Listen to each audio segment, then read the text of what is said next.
My mother-in-law, Tamara Petrovna, was animatedly talking to a neighbor on the phone, her voice echoing throughout the kitchen. Marina, frozen at the stove with an unwashed frying pan in her hands, listened to every word. Her mother-in-law, holding the phone to her ear, stood by the window, completely unaware that her daughter-in-law could hear their entire conversation. "My son is so thoughtful. He paid for my trip. To Turkey, can you imagine, 5 stars, all inclusive. Yes, Valya, I'm lucky with Demochka." The frying pan slipped from Marina's fingers and fell into the sink with a clatter. Marina felt the blood drain from her face. 140,000 rubles. That's roughly how much the trip to Turkey cost. Marina knew this for sure, because 3 years ago she'd dreamed of a similar trip herself. But instead, she'd saved every penny for her wedding. Dima, her fiancé, sat at the table, engrossed in his phone. He didn't even look up at the sound of dishes falling. Marina approached him, wiping her wet hands on her apron, and held out her hand. "Show me your bank statement." He winced, but handed over the phone, tossing it on the table like something useless. The screen revealed what Marina had been dreading, a trip to Turkey in the name of Tamara Petrovna Voronova, paid for yesterday, 140,000 rubles. Another 60,000 had gone on some purchases marked household. The 200,000 she'd saved for 3 years had vanished in 2 days.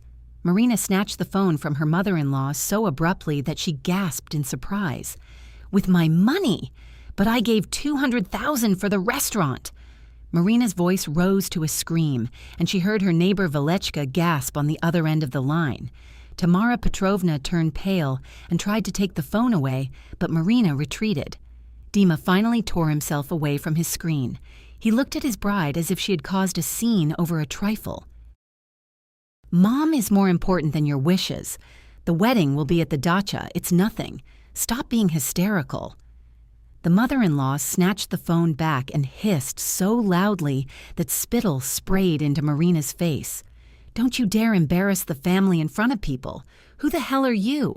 You should be grateful that my son is marrying you.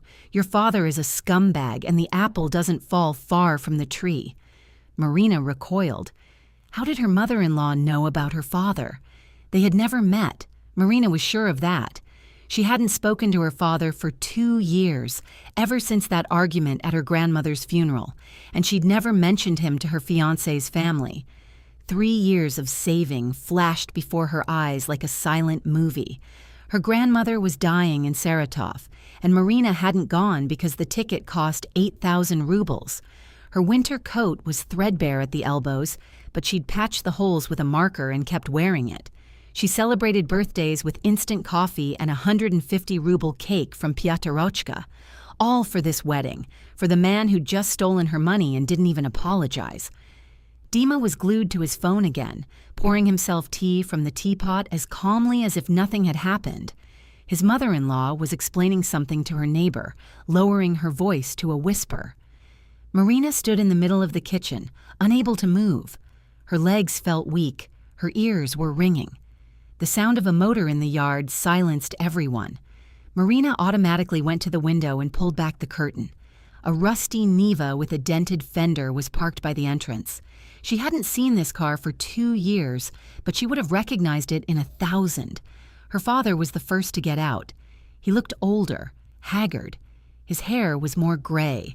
An unfamiliar woman in a formal gray coat got out of the car behind him, clutching a leather folder with documents to her chest. They headed toward the entrance, and Marina heard the door slam downstairs. Footsteps on the stairs. The doorbell rang. Her mother-in-law went to answer it, still holding the phone to her ear. Marina watched her swing the door open, pause on the threshold, and watch the receiver slip from her fingers and roll across the floor. Her father walked past the speechless Tamara Petrovna without even glancing at her.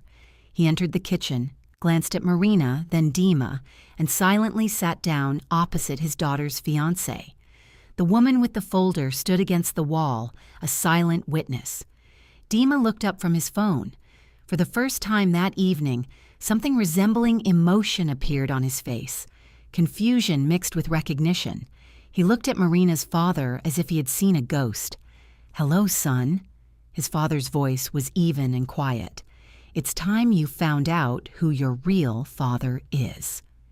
The cup slipped from Dima's fingers and shattered on the tiled floor. A brown puddle spread under the table, but no one moved to wipe it up. In the doorway, her mother-in-law clutched her heart and began to sink down the wall. Marina glanced from her father to her fiancé and back again, and a terrible guess slowly formed in her head from fragments of phrases, glances, and omissions. She was planning to marry her own half-brother, and judging by her mother-in-law's expression, she knew it from the very beginning. "Get out!" Tamara Petrovna's voice cracked, and she coughed, clutching the doorframe. But Marina's father didn't even flinch. He sat across from Dima, his hands folded on the table, looking at the son he hadn't seen in 28 years.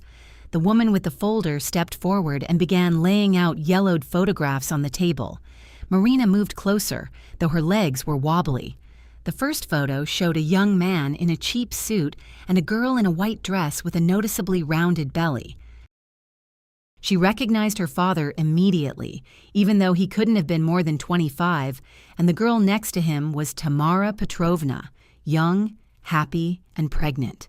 The date on the back, May 1996. Marina quickly did the math in her head.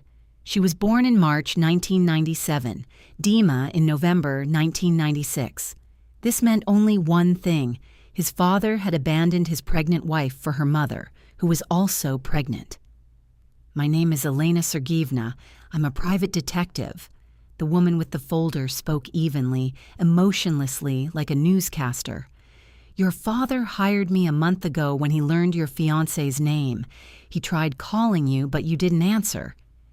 Marina recalled the dozens of missed calls from her father's number over the past month. She'd rejected them without looking, still angry at him for that argument at her grandmother's funeral. If she'd answered even once, all of this could have been avoided. Tamara Petrovna pushed herself away from the doorframe and slowly approached the table. She picked up one of the photographs with trembling fingers and stared at it for a long moment. Then she spoke, and her voice was different, not angry but empty, burned out. "I was 22, 6 months pregnant. He came home and said he was leaving me for another woman. He packed his things in 15 minutes, didn't even look at my belly." Marina listened and felt the ground slip from under her feet. Her mother-in-law told how her father-in-law kicked her out of the apartment a week after her husband left, how she gave birth to Dima in the hallway of the district hospital because there wasn't enough space, how she got a job as a nurse at the morgue because they paid more and offered night shifts. "I could look after the baby during the day. 3,000 rubles a month." The mother-in-law laughed, and her laughter was more terrifying than her scream. "That's how much his conscience cost. With that money, I bought Dima 1 pair of shoes a year. 1. And your mother, meanwhile, wore gold earrings." Marina turned to her father. He sat with his eyes downcast, silent. "You knew you had a son, and you kept quiet for 28 years?" The voice sounded strange, unfamiliar. Her father raised his head and looked at her. There was no justification in his eyes, only the weariness of a man who had carried his guilt for too long. "I paid child support until he was 18. That's all I could do." Dima remained silent the entire time. He sat motionless, staring at the broken cup at his feet, and Marina couldn't understand what he was thinking. Then he slowly stood, walked around the table, and stopped in front of her father. They were almost the same height, and Marina noticed for the first time how similar they were. The shape of their eyes, the line of their jaw, the way they held their shoulders. "Mother recognized you by your last name 6 months ago," Dima said quietly, almost in a whisper. "When I brought Marina to meet you, she saw your middle name in your passport and understood everything. We've been preparing ever since." Marina felt a chill run from her stomach to her throat. For 6 months, all these months, while she'd been planning the wedding, choosing the dress, dreaming of the future, they'd been plotting revenge. Every dinner in this house, every conversation, every touch from Dima had been part of the plan. His mother-in-law sank into a chair next to her son.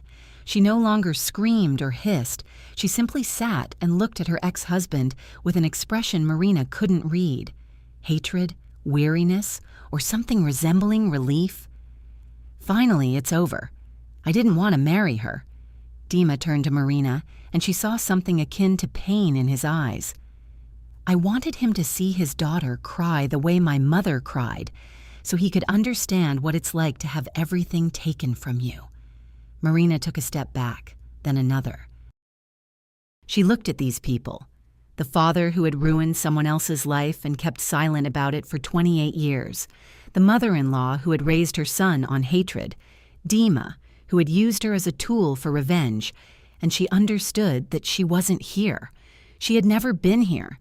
She was only a pawn in someone else's game, a piece on a board moved by someone else's hands. She wasn't a bride. She was a weapon in a war she didn't even know about. Like this video, so YouTube knows you're interested in video stories like this and recommends more high-quality stories. The February wind cut her face, sneaking under her thin sweater. Marina ran across the yard, not paying attention to where she was going, her slippers squelching in the melting snow. 3 voices shouted behind her, her father, Dima, her mother-in-law, but the words merged into an indistinct hum. She didn't look back. Her phone was in her pocket with 3% battery left. Marina pulled it out as she ran and looked at the screen. Not a single person to call. Her mother had died 5 years ago. She hadn't spoken to her father until this evening. Her friends remained in her past life, the one where she still believed in happy endings. Her legs carried her through the night city. Every other streetlight was on, and the shadows from the bare trees fell on the asphalt like cracks. Marina walked, replaying the last 6 months in her head, searching for signs she should have noticed earlier. Her mother-in-law's strange questions about her childhood, her parents, her family photos, how she inquired about her father, and Marina was happy that her future mother-in-law showed an interest in her life. Dima insisted that she not invite her father to the wedding. He said there was no point in inviting someone she was fighting with, that it would only ruin the celebration. And when Marina said they hadn't spoken for 2 years, he smiled. She remembered that smile. She'd thought then that he was happy for her, that she'd learned to avoid toxic people. Now she understood. He was happy that the plan was working. Her phone vibrated. A message from her friend Katya, whom she hadn't seen for 6 months. I saw your mother-in-law at the travel agency. She was booking a trip and told the manager it was a gift from her daughter-in-law. What's going on? Marina stopped in the middle of the sidewalk and reread the message 3 times. Her mother-in-law hadn't even tried to hide the theft. She was proud of it. A chill crept under her skin, and Marina realized she couldn't feel her toes. Ahead, the sign of a 24-hour cafe glowed, and she pushed open the glass door. Inside, the scent of coffee and burnt buns filled the air. An elderly barista dozed behind the counter, and in the corner by the window sat a woman of about 60 with a kind, tired face. Marina took the cheapest tea and sat down at the next table. Her hands were shaking so badly that she spilled half of it. The woman looked at her wet slippers, at her thin sweater, and silently pulled her scarf closer. "Take this. You'll catch a cold." They started talking. Marina herself didn't realize how she started telling her story. First about the stolen money, then about the wedding, then about what she'd learned that day. The woman listened without interrupting, only nodding occasionally, and then said something Marina hadn't expected. "I know Tamara. I lived in the same building with her 20 years ago, when she had just given birth to Dima." The woman sipped her cold coffee and shook her head. Her parents wanted her back. Her sister offered money and apartment, but Tamara refused. She said she could handle it herself. She didn't need help. She needed an enemy, someone to hate. It's easier than going on with my life. The cafe door opened, and my father walked in. He saw Marina immediately, walked over, and sat down across from her without asking permission. He ordered her hot tea and nothing for himself. He remained silent for 10 minutes while she warmed her hands over the cup. The woman with the scarf quietly left, leaving a napkin with a phone number and a note on the table. "If you need to talk, I don't apologize." My father stared at the table, not looking up. "I don't deserve this, but I want you to know the truth. Your mother wasn't a mistress. I lied to Tamara about leaving her for another woman because I was afraid to admit that I simply didn't love her. It was cowardice. I thought it would be easier for her, for me, but I only ruined everything." Marina remained silent. She didn't know what she was feeling. Anger, pity, disgust. Everything mixed into one heavy lump somewhere in her chest. The phone rang and she answered automatically. Dima's voice sounded muffled, as if he were drowning. "Mother's in the hospital, having a heart attack. She wants to see you." Marina wanted to hang up, but something in his voice stopped her. Not impudence, not demand, but fear. A genuine animal fear of losing the only person who loved him. Too convenient, too timely. Marina looked at her father, and he understood without words. He took out his phone, dialed a number, and spoke briefly and to the point. A minute later, he hung up. "She's in intensive care, City Unit 3. It's true." Marina rose from the table. Her legs still didn't obey her, but now for a different reason. She faced a choice she didn't want to make. Go to the woman who had been plotting her destruction for 6 months, or leave and forget them all, like a bad dream. She left the cafe and got into her father's old Niva. "We're going, but not for her. I need to look her in the eyes and say what I need to say." Her father silently started the engine. If you like this story, subscribe to the channel so you don't miss new videos. The smell of the hospital hit her nose even in the hallway. Bleach, medication, lingering fear. Marina followed the nurse down the long corridor of the intensive care unit, and every step was an effort. She had rehearsed the words the entire way in the car, but now they jumbled in her head, scattering into meaningless syllables. Tamara Petrovna lay on an IV in the last ward. Her face was gray and haggard. Her lips had a bluish tint. She seemed smaller than she had a few hours ago, as if the illness had drained her not only of strength, but also of the very anger that had kept her afloat all these years. Seeing Marina in the doorway, she tried to prop herself up on her elbows and croaked, "Come to finish me off." Marina sat down on the chair by the bed. Her hands fell to her knees, her fingers clasped together. She looked at the woman who had spent 6 months plotting to destroy her, and she felt no hatred, only weariness, heavy and oppressive, like a lead blanket. "You stole my money." Her voice sounded calmer than she expected. "You stole 6 months of my life. You raised a son who only knows how. But you won't steal my ability to forgive, because I don't intend to forgive you. I intend to forget you." Tamara Petrovna looked at her, and something changed in her face. The wrinkles around her mouth smoothed out, the tension drained from her shoulders, and then she began to cry. Silently. Only tears rolled down her gray cheeks and soaked into the hospital pillow. Marina had never seen anyone cry like that, as if a dam that had been built for 28 years had burst. I wanted to die. Her mother-in-law's voice was barely audible. She had to lean forward to make out the words. When he left, I was standing on the balcony looking down, 9th floor, 1 second, and it would all be over. But then the baby moved for the first time all day, and I realized I couldn't. I had no right. Marina listened and felt something tighten in her chest.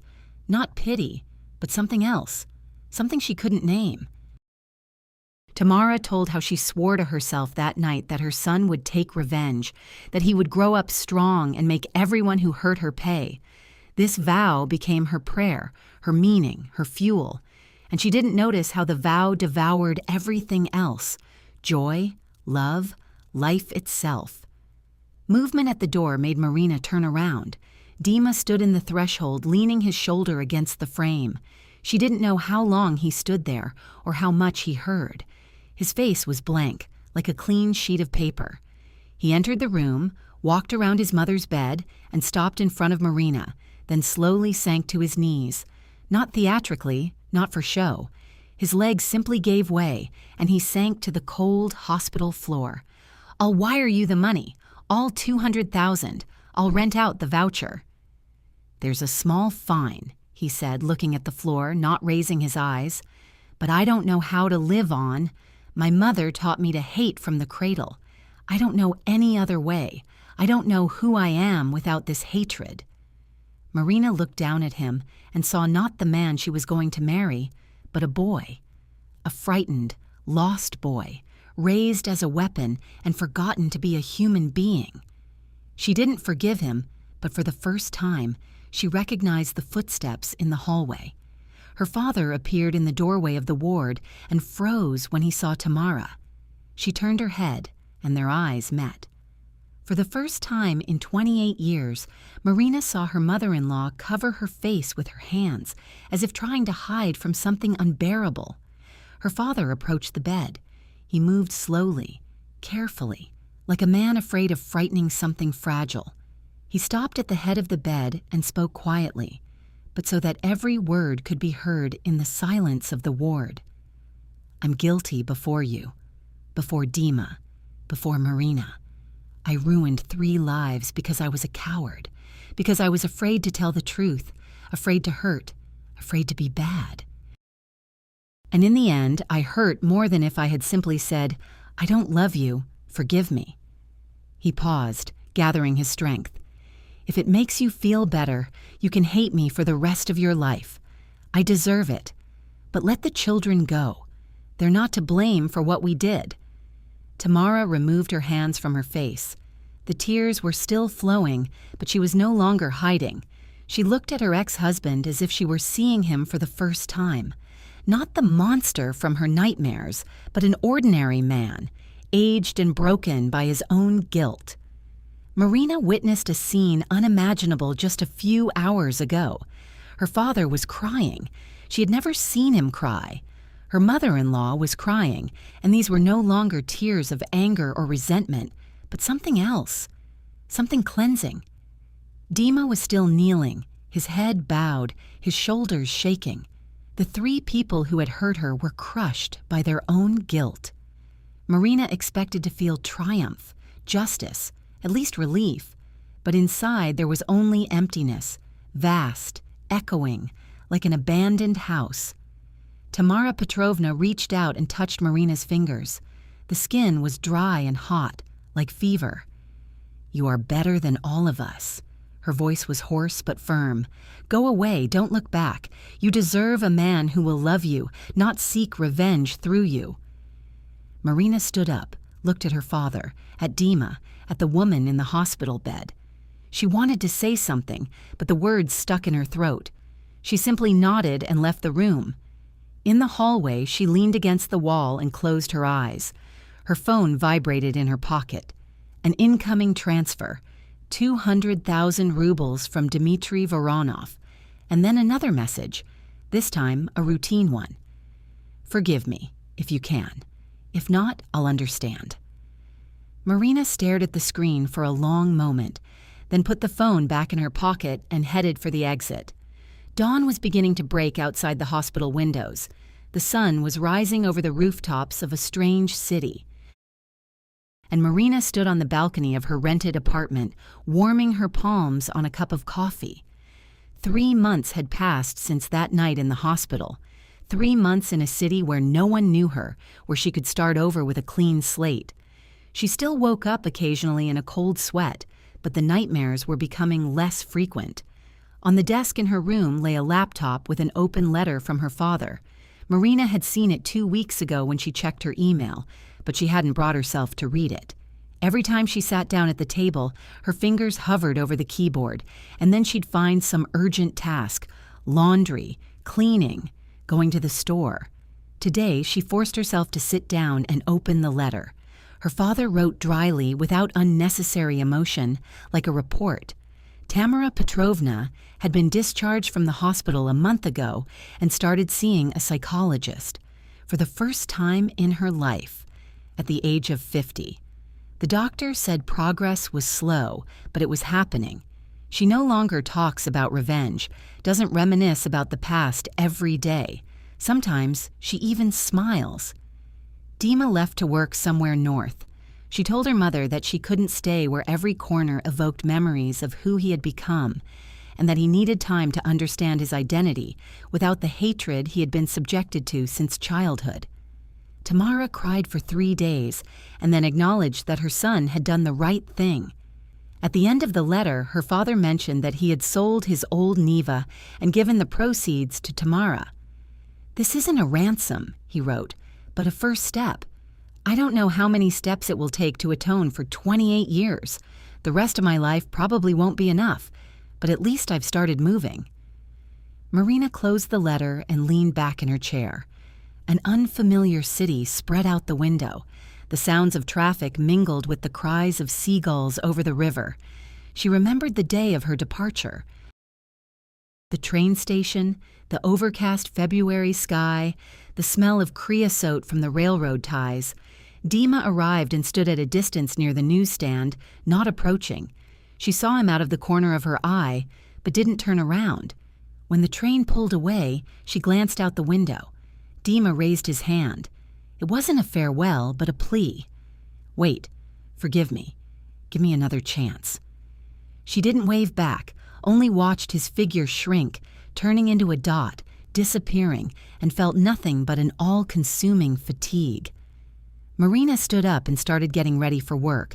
It was a small hotel on the embankment, just 12 rooms, mostly for business travelers and the occasional tourist.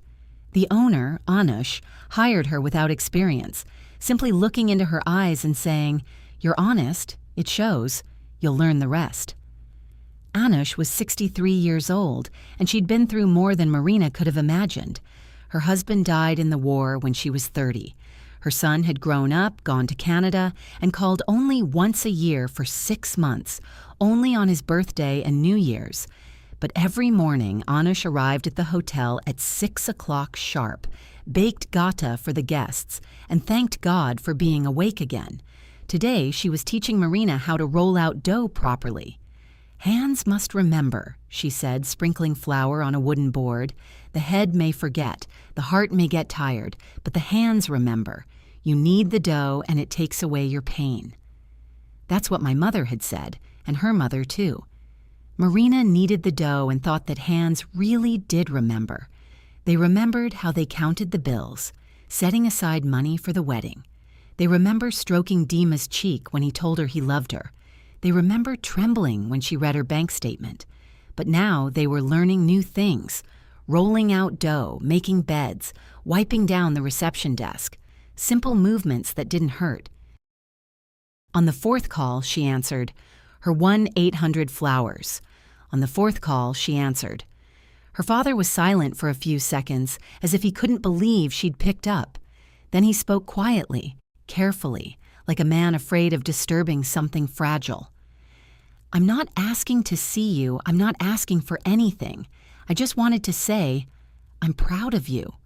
You did something I never had the courage to do. You left people who didn't deserve you, even me." Marina was silent, listening to his breathing on the phone, the sound of the cars outside his window. She didn't know what to say, didn't know what she felt, but she didn't hang up, and that was something. That night, she couldn't sleep. She got up, turned on her laptop, and opened a blank document.